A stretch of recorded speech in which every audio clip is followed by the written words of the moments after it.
പ്രശസ്ത അമേരിക്കൻ എഴുത്തുകാരനായ Robert summer രചിച്ച wonders of the word of God എന്ന പുസ്തകത്തിൽ ഒരു വ്യക്തിയെപ്പറ്റി പരാമർശിക്കുന്നുണ്ട്.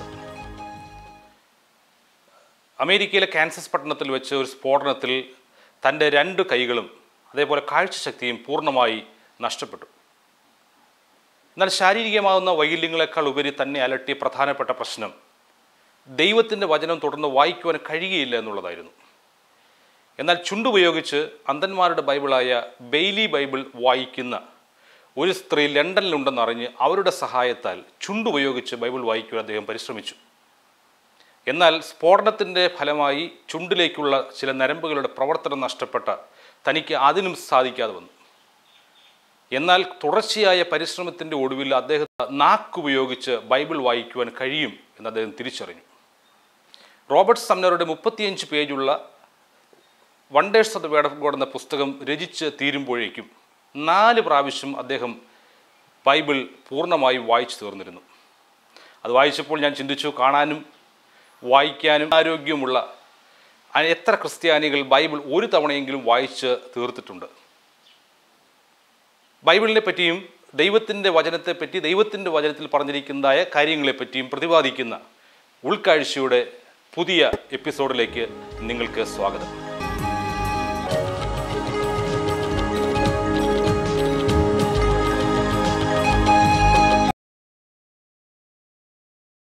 ഈ ബൈബിളിനെ പറ്റി പറഞ്ഞാൽ അനേകം സവിശേഷതകൾ ഇതിനുള്ളിലുണ്ട്. ഏറ്റവും കൂടുതൽ ലോകത്ത് വായിക്കപ്പെടുന്ന പുസ്തകം, ഏറ്റവും കൂടുതൽ വിൽക്കപ്പെടുന്ന പുസ്തകം, ഏറ്റവും കൂടുതൽ വിതരണം ചെയ്യപ്പെടുന്ന പുസ്തകം, ഏറ്റവും കൂടുതൽ വിവർത്തനം ചെയ്തുകൊണ്ടിരിക്കുന്ന പുസ്തകം, ലോകത്തെ ഏറ്റവും അധികം ജനങ്ങൾ കൊണ്ടു നടക്കുന്ന പുസ്തകം, 40-ൽ അധികം ചേർന്ന് എഴുതിയതായ ഒരു പുസ്തകം, ഏറ്റവും കൂടിയ കാലയളവിനുള്ളിൽ എഴുതി പൂർത്തിയാക്കപ്പെട്ട പുസ്തകം, രാജാക്കന്മാർ മുതൽ മുക്കുവന്മാർ വരെ എഴുത്തുകാരായ പുസ്തകം, ഏറ്റവും കൂടുതൽ ആക്രമിക്കപ്പെട്ട പുസ്തകം, രാജാക്കന്മാർ, രാജ്യങ്ങൾ, ഭരണകൂടങ്ങളൊക്കെയും എതിർത്ത് തോൽപ്പിക്കുവാൻ, തകർത്ത് കളയുവാൻ ശ്രമിച്ചതായ പുസ്തകം, ഇത് ഏറ്റവും അധികം ജനങ്ങൾ ജീവൻ ബലി കഴിക്കപ്പെട്ടതായ ആശയം ഉൾക്കൊണ്ട പുസ്തകം, ഏറ്റവും അധികം പഠന ഗ്രന്ഥങ്ങൾ പുറത്തിറങ്ങിയ പുസ്തകം, ഏറ്റവും അധികം പ്രസംഗിക്കപ്പെടുന്ന പുസ്തകം, ഏറ്റവും അധികം അച്ചടിക്കപ്പെട്ടിട്ടുള്ള പുസ്തകം, നിത്യജീവൻ ഉറപ്പ് നൽകുന്ന, എന്നേക്കും നിലനിൽക്കുന്ന ഒരേ ഒരു പുസ്തകം, അതാണ് ഞാൻ വിശ്വസിക്കുന്ന എന്നെ രക്ഷിച്ചതായ ദൈവത്തിൻ്റെ വചനം. ബൈബിളിനെ പറ്റി അനേകം മഹാന്മാരുടെ വാക്കുകൾ നമ്മൾ കേട്ടിട്ടുണ്ട്. നെപ്പോളിയൻ ബോണപ്പാർട്ടിൻ്റെ വാക്കിൽ പറഞ്ഞാൽ ബൈബിൾ കേവലം ഒരു പുസ്തകമല്ല, എതിർക്കുന്ന എന്തിനേയും കീഴടക്കുവാൻ കഴിവുള്ള ജീവനുള്ള ഒന്നാണ് ദൈവത്തിൻ്റെ വചനം. ലോകത്തിലെ ഏറ്റവും മികച്ച പുസ്തകം ഏതാണെന്ന് ലോകത്തിൽ ഏറ്റവും അധികം വായനക്കാരെ ആകർഷിച്ചിട്ടുള്ള ചാൾസ് ഡിക്കൻസിനോട് ചോദിച്ചപ്പോൾ അദ്ദേഹത്തിൻ്റെ മറുപടി ഇങ്ങനെയായിരുന്നു: പുതിയ നിയമം അത് ലോകത്തെ എല്ലാ കാലത്തെയും മികച്ച പുസ്തകം ആയിരിക്കും. അമേരിക്കയുടെ മുൻ പ്രസിഡൻ്റായ ആൻഡ്രൂ ജാക്സനോട് ബൈബിളിനെ പറ്റി ചോദിച്ചപ്പോൾ അദ്ദേഹം പറഞ്ഞത് ഇങ്ങനെയാണ്: ബൈബിളിലേക്ക് ചൂണ്ടിക്കൊണ്ട്, ഈ പാറമേലാണ് ഞങ്ങളുടെ റിപ്പബ്ലിക് നിലനിൽക്കുന്നത്. അമേരിക്കയുടെ 1ാമത്തെ പ്രസിഡൻ്റായ ജോർജ് വാഷിങ്ടൺ പറഞ്ഞത്, ദൈവവും ബൈബിളും ഇല്ലാത്ത ശരിയായ നിലയിൽ ലോകം ഭരിക്കുക അസാധ്യമാണ്. പ്രശസ്ത ഫ്രഞ്ച് ചിന്തകനായ വോൾട്ടേർ ഒരിക്കൽ ഇപ്രകാരം പറഞ്ഞു: അടുത്ത നൂറ്റാണ്ടിൽ ബൈബിളിൻ്റെ ഒരു പ്രതി പോലും ലോകത്ത് ശേഷിച്ചിരിപ്പുണ്ടാകില്ല. എന്നാൽ വോൾട്ടേറിൻ്റെ പുസ്തകങ്ങൾ ഇന്ന് ഗ്രന്ഥശാലയിൽ വിശ്രമം കൊള്ളുമ്പോൾ 1849 അമേരിക്കൻ ബൈബിൾ സൊസൈറ്റിയുടെ റിപ്പോർട്ട് അനുസരിച്ച് വോൾട്ടേറിൻ്റെ ഭവനം ജനീവ ബൈബിൾ സൊസൈറ്റിയുടെ അച്ചടിശാലയായി മാറി. മഹാത്മാഗാന്ധിയുടെ വാക്കുകളിൽ പറഞ്ഞാൽ, ബൈബിളിൽ രേഖപ്പെടുത്തിയിരിക്കുന്ന ക്രിസ്തുവിൻ്റെ വാക്കുകൾ പ്രകാരം ക്രിസ്ത്യാനികൾ ജീവിച്ചിരുന്നുവെങ്കിൽ ഇന്ത്യ എന്നേ ഒരു ക്രൈസ്തവ രാഷ്ട്രമായി മാറുമായിരുന്നു. പുതിയ നിയമത്തിലെ പ്രമുഖ എഴുത്തുകാരൻ അപ്പോസ്തലനായ പൗലോസിൻ്റെ വാക്കുകളോടുകൂടി ഈ ഭാഗം ഞാൻ അവസാനിപ്പിക്കാം. ക്രൂശിൻ്റെ വചനം നശിച്ചു പോകുന്നവർക്ക് ഭോഷത്വവും രക്ഷിക്കപ്പെടുന്ന നമുക്കോ ദൈവത്തിൻ്റെ ശക്തിയുമാകുന്നു.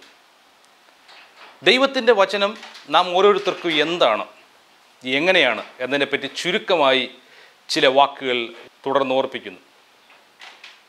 ജീവിതത്തിന് ക്രമീകരണം നൽകുന്നതാണ് ദൈവത്തിൻ്റെ വചനം. ഒന്നാമതായി, ദൈവത്തിൻ്റെ വചനം ഒരു ശുദ്ധീകരിക്കുന്ന തീയാണ്. യിരെമ്യാ പ്രവാചകന്റെ പുസ്തകം 23:29 കാണുന്നത്, ഇത് ഒരു തട്ടാൻ്റെ കയ്യിൽ ഇരിക്കുന്ന സ്വർണം ഉലയിലേക്കിട്ട് അത് ശുദ്ധി ചെയ്തെടുക്കുന്നത് പോലെ നമ്മുടെ ജീവിതത്തിലെ മാലിന്യങ്ങളെ മാറ്റി, അശുദ്ധികളെ നീക്കം ചെയ്ത് നമ്മളെ ഒരു ശുദ്ധരായി മാറ്റുവാൻ ദൈവത്തിൻ്റെ വചനത്തിന് കഴിയും. രണ്ടാമതായി തകർക്കുന്ന ചുറ്റികയാണ്, അതേ വാക്യത്തിൽ കാണാൻ കഴിയും. നിർമ്മാണ മേഖലകളിൽ ഏറ്റവും കൂടുതൽ ഉപയോഗിക്കുന്ന ഉപകരണമാണ് ചുറ്റിക. ആകൃതിയില്ലാത്ത ഒന്നിനും കൊള്ളാത്ത കല്ലുകളെ മനോഹരമായ കല്ലുകളാക്കി മാറ്റി ഒരുമിച്ച് ചേർത്ത് പണിയുന്നത് പോലെ പ്രാകൃതമായ ജഡിക സ്വഭാവങ്ങൾ നിറഞ്ഞ മെരുങ്ങാത്തതായ നമ്മളെ ദൈവത്തിൻ്റെ വചനമാകുന്ന ചുറ്റിക കൊണ്ട് മെരുക്കി കൊള്ളാകുന്നവരാക്കി മാറ്റി ജീവനുള്ള കല്ലുകളാക്കി ക്രിസ്തുവിൻ്റെ സഭയോട് ചേർത്ത് പണിയുവാൻ ദൈവത്തിൻ്റെ വചനത്തിന് കഴിയും. മൂന്നാമതായി ഇതൊരു കണ്ണാടിയായി, ഒരു കണ്ണാടി മുമ്പിൽ നിൽക്കുമ്പോൾ നമ്മളെ പൂർണ്ണമായി നമുക്ക് കാണാൻ കഴിയും.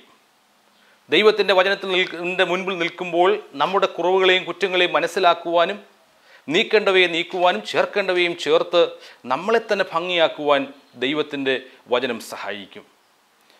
നാലാമതായി എബ്രായ ലേഖനം 4:12 കാണുന്നത് ഇത് ഇരുവായ്ത്തലയുള്ള വാളാണ്. ഒരു കൊലപാതകയുടെ കയ്യിലിരിക്കുന്ന കഠാര പോലെയല്ല, ഒരു ഓപ്പറേഷൻ തിയേറ്ററിൽ ഡോക്ടർ കയ്യിലിരിക്കുന്ന കത്തി പോലെ അശുദ്ധിയെ നീക്കം ചെയ്ത് ശരീരത്തിന് സൗഖ്യം നൽകുവാൻ, നമ്മുടെ ആത്മാവിനെ സുഖപ്പെടുത്തുവാൻ ദൈവത്തിൻ്റെ വചനത്തിന് കഴിയും. വെളിപ്പാട് പുസ്തകത്തിലും ആമോസ് പ്രവചനം 7-ാം അധ്യായത്തിൽ 18-ാം വാക്യത്തിലും കാണാൻ കഴിയും. ഇതൊരു അളവുകോലാണ്, ഇതൊരു തൂക്കുകട്ടയാണ്. പലപ്പോഴും നമ്മൾ ചിന്തിക്കുന്ന നമ്മൾ വിശുദ്ധരാണ്. നമ്മുടെ വിശുദ്ധി പലപ്പോഴും നമ്മുടെ സഹജീവികളുമായി തുലനം ചെയ്ത് നമ്മൾ പറയാറുണ്ട്, അവളേക്കാൾ ഞാൻ വിശുദ്ധയാണ്, അല്ലെ അവനേക്കാൾ ഞാൻ ഉത്തമനാണ്. എന്നാൽ ദൈവത്തിൻ്റെ വചനവുമായി താരതമ്യം ചെയ്ത് ഇതിൽ പറഞ്ഞിരിക്കുന്ന വസ്തുതകളുമായി തുലനം ചെയ്ത് വേണം നമ്മുടെ ജീവിതത്തിലെ വിശുദ്ധിയെ മനസ്സിലാക്കുവാൻ. ഇനി ഇത് മാത്രമല്ല, ദൈവത്തിൻ്റെ വചനം ഒരു വഴികാട്ടിയാണ്. 119-ാം സങ്കീർത്തനം 105-ാം വാക്യത്തിൽ കാണുന്നത്, നിൻ്റെ വചനം എൻ്റെ കാലിന് ദീപവും എൻ്റെ പാതയ്ക്ക് പ്രകാശവുമാകുന്നു. പാപ അന്ധകാരം നിറഞ്ഞ ലോകത്ത് എവിടേക്ക് പോകണമെന്നറിയാതെ നിൽക്കുന്നതായ മനുഷ്യന് ശരിയായ വഴി കാട്ടിക്കൊടുക്കുവാൻ, യഥാർത്ഥ ലക്ഷ്യത്തിലെത്തിക്കുവാൻ ഈ ദൈവത്തിൻ്റെ വചനത്തിന് കഴിയും. ദൈവത്തിൻ്റെ വചനത്തിൽ സങ്കീർത്തനം 19-ാം അധ്യായത്തിൽ ഉടനീളം നമുക്ക് കാണാൻ കഴിയും, ഇത് പൊന്നിനേക്കാളും വിലയേറിയ തങ്കത്തെക്കാളും ഇത് വിലയേറിയതാണ്. 119-ാം സങ്കീർത്തനം 72-ാം വാക്യത്തിൽ കാണുന്നത്, 1000 പൊൻവെള്ളി നാണ്യങ്ങളെക്കാൾ ദൈവത്തിൻ്റെ വചനം എനിക്ക് ഏറെ ഉത്തമം. നമുക്കെന്തൊക്കെയാണ് ദൈവത്തിൻ്റെ വചനം പ്രദാനം ചെയ്യുന്നത്? ഇത് മായമില്ലാത്ത പാലാണ്. പാൽ ഒരു സമീകൃത ആഹാരമാണ്. എല്ലാ വ്യക്തികൾക്കും പാല് കുടിക്കാൻ കഴിയും, പ്രായഭേദമന്യേ. നമ്മുടെ ജീവിതത്തിൽ ശാരീരികമായ നിലയിൽ പാല് ഉന്മേഷവും ഉണർവും ആരോഗ്യവും പ്രദാനം ചെയ്യുന്നത് പോലെ നമ്മുടെ ആത്മാവിന് ധൈര്യവും ശക്തിയും ബലവും നൽകുവാൻ ദൈവത്തിൻ്റെ വചനത്തിന് കഴിയും. ഇത് ജീവൻ്റെ ജലമാണ്. ഒന്നും മനുഷ്യന് സംതൃപ്തി നൽകുന്നില്ല. ഉപ്പുവെള്ളം പോലെ പിന്നെയും പിന്നെയും മനുഷ്യൻ ദാഹിച്ചും അതിനുവേണ്ടി ആഗ്രഹിച്ചും വലയുമ്പോൾ, ദാഹം ശമിക്കാതെ ഇരിക്കുമ്പോൾ ക്രിസ്തു പറയുന്നു, എൻ്റെ അടുക്കൽ വരുവീൻ, ഞാൻ നിങ്ങൾക്ക് ജീവൻ്റെ ജലം പ്രദാനം ചെയ്യും. ജീവിതത്തിൽ യഥാർത്ഥമായ സംതൃപ്തിയും സമാധാനവും ആശ്വാസവും നൽകുവാൻ തക്കവണ്ണം ജീവൻ്റെ ജലമായ ദൈവത്തിൻ്റെ വചനത്തിന് കഴിയും. അടുത്തതായി കാണുന്നത് ജീവൻ്റെ അപ്പമാണ് ദൈവത്തിൻ്റെ വചനം. മത്തായി സുവിശേഷം 4-ാം അധ്യായം 4-ാം വാക്യത്തിൽ യേശുക്രിസ്തുവിനെ പരീക്ഷിക്കുവാൻ പിശാച് അടുത്തു വരുമ്പോൾ ദൈവം പറയുന്നത്, മനുഷ്യൻ അപ്പം കൊണ്ട് മാത്രമല്ല ദൈവത്തിൻ്റെ വായിൽ നിന്ന് വീഴുന്ന സകല വചനങ്ങളും കൊണ്ട് ജീവിക്കുന്നു. ഈ ലോകത്തെ ആഹാരം നമുക്ക് ഈ ഭൂമിയിൽ ജീവിക്കുമ്പോൾ വേണ്ടതായ ആരോഗ്യം പ്രദാനം ചെയ്യുന്നു. എന്നാൽ നിത്യജീവനിലേക്ക് നമ്മളെ നയിക്കുവാൻ, ഒരിക്കലും മരിക്കാത്തതായ നിത്യതയിലേക്ക് ജീവൻ പകരുന്നതാണ് ദൈവത്തിൻ്റെ വചനം. അതുപോലെ ജീവിതത്തിൽ കയ്പിൻ്റെ അനുഭവത്തിൽ കൂടെ കടന്നു പോകുന്നവരാണെങ്കിൽ ഇത് നല്ല ഒരു തേനാണ്. സങ്കീർത്തനം 19-ാം അധ്യായം 10-ാം വാക്യത്തിൽ കാണുന്നത്, ഇത് തേനാണ്, ഇത് തേൻകട്ടയാണ്. അതുപോലെ ഇത് രോഗത്തിന് ഏറ്റവും പറ്റിയ മരുന്നാണ്. സദൃശവാക്യം 4-ാം അധ്യായം 22-ാം വാക്യത്തിൽ കാണുന്നത്, ദൈവവചനം കിട്ടുന്നവർക്ക് അത് ജീവനും അവരുടെ സകല ദേഹത്തിനും സൗഖ്യവുമാകുന്നു. ദൈവത്തിൻ്റെ വചനം ഒരിക്കലും കെടാത്ത വിത്താണ്.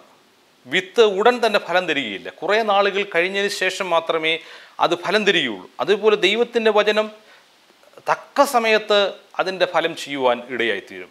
ഞാൻ ഇത്രയും പറഞ്ഞ കാര്യങ്ങളെക്കാൾ ഉപരിയായി അനേകം നന്മകളും അനുഗ്രഹങ്ങളും വാഗ്ദത്തങ്ങളും അടങ്ങിയതായ അക്ഷയ ഖനിയാണ് ദൈവത്തിൻ്റെ വചനം.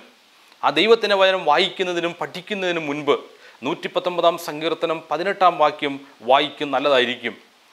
ന്യായപ്രമാണത്തിലെ അത്ഭുതങ്ങളെ കാണേണ്ടതിന് ദൈവമേ എൻ്റെ കണ്ണുകളെ തുറക്കണമേ.